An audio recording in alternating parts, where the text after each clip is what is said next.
Have you ever had one of those dreams that felt so real you weren't sure if you were awake or asleep? What if you never woke up? Tonight, I'm pulling back the covers and stepping into the terrifying world of a cinematic legend, a character who turned our sweet dreams into our worst nightmares. Get ready, because I'm talking about Freddy Krueger. Before Freddy, horror movie monsters lurked in the shadows of the real world. But Wes Craven, the mastermind behind it all, gave us something new, something far more insidious. He created a monster who hunted us in the one place we thought we were safe, our own minds. This was the birth of the Dream Demon, a being who could warp reality, bend the laws of physics, and turn our deepest fears into deadly weapons. The concept was revolutionary. Your mind is his playground, and he makes all the rules. There's no running, no hiding. The only way to survive is to wake up. But what if you can't? When you think of Freddy Krueger, what's the first thing that comes to mind? For millions, it's that unforgettable silhouette. The dirty red and green striped sweater, a color combination deliberately chosen by Wes Craven for being visually unsettling. The battered brown fedora, hiding a face scarred by fire and hatred, and those piercing, malevolent eyes that seem to look right through you.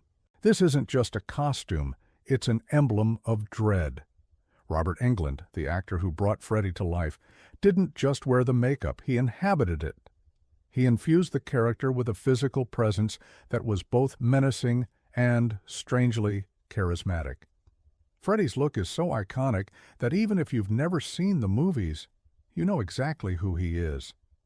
It's a testament to a design that tapped into a primal fear, creating a modern-day boogeyman that has haunted pop culture for decades. And then there's the sound. That horrifying, spine-chilling scrape of metal on metal. It's the sound of his signature weapon, the bladed glove. 4 razor-sharp knives extending from a worn leather glove, a crude homemade instrument of terror. It's not just a weapon, it's an extension of Freddy himself. He crafted it in his boiler room, the very place where his human life ended and his monstrous one began. Each finger a blade, each movement a threat. The glove represents Freddy's sadism, his creativity in cruelty. It's what he uses to torment his victims, to slash through the fabric of their dreams and into their reality. That sound, shling, shling.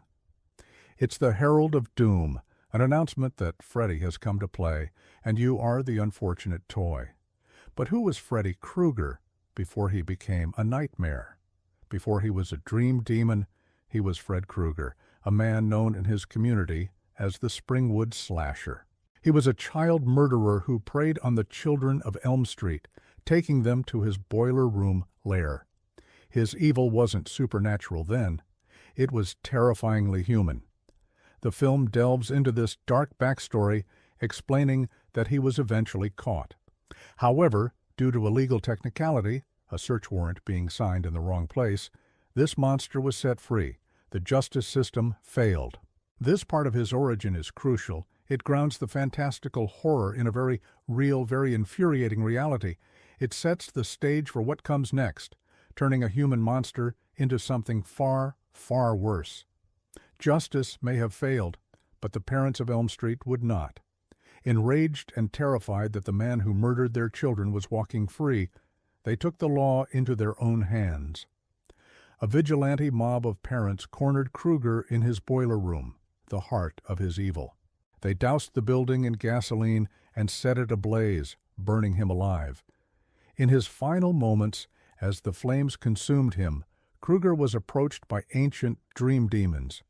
They offered him a deal, his soul in exchange for the power to continue his reign of terror, not in the waking world, but in the dreams of the children of those who had killed him. This is the core of his motivation. Freddy isn't just a random force of evil.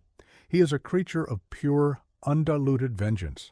He seeks to punish the parents by taking away what they hold most dear, their children. His crusade is personal, a twisted form of poetic justice delivered from beyond the grave. What truly sets Freddy apart from other slasher villains of his era, like the silent Michael Myers or the methodical Jason Voorhees, is his personality. Freddy talks. A lot. He's not just a killer, he's a performer.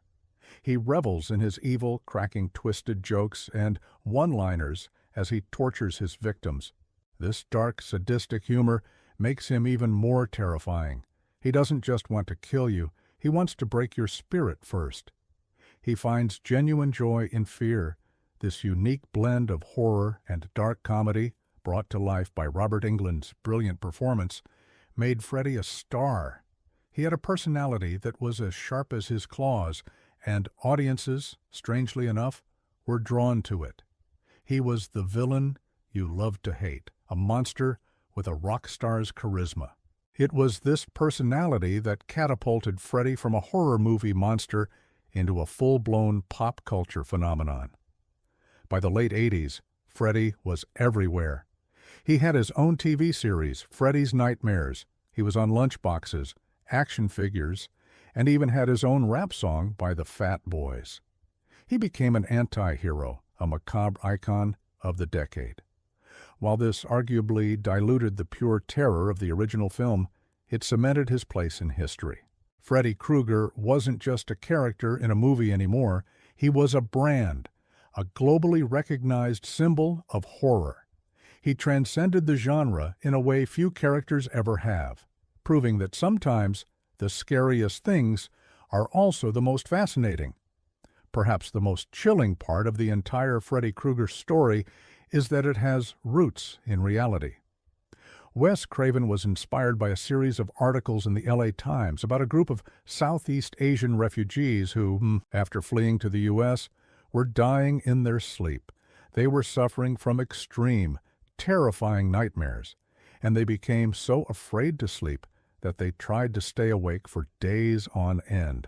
When they finally succumbed to exhaustion and fell asleep, they would die.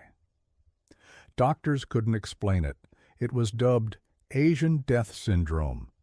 This real-life mystery, this inexplicable intersection of the mind and mortality, planted the seed for A Nightmare on Elm Street. The idea that fear itself, manifested in a dream, could actually kill you wasn't just a fantasy. It was happening. From the chilling concept of a dream killer to the iconic design and unforgettable personality, Freddy Krueger redefined the horror genre. He taught us that the most terrifying monsters aren't the ones hiding under the bed, but the ones living inside our own heads. He's a testament to the power of imagination, both in the way he was created and in the way he attacks his victims. So, the next time you find yourself drifting off, just remember, 1, 2, Freddy's coming for you. Thank you so much for joining me on this deep dive into the world of Elm Street. If you enjoyed this trip into terror, don't forget to hit that like button, subscribe to the channel, and ring that notification bell so you don't miss our next nightmare. Sleep tight, and whatever you do, don't fall asleep.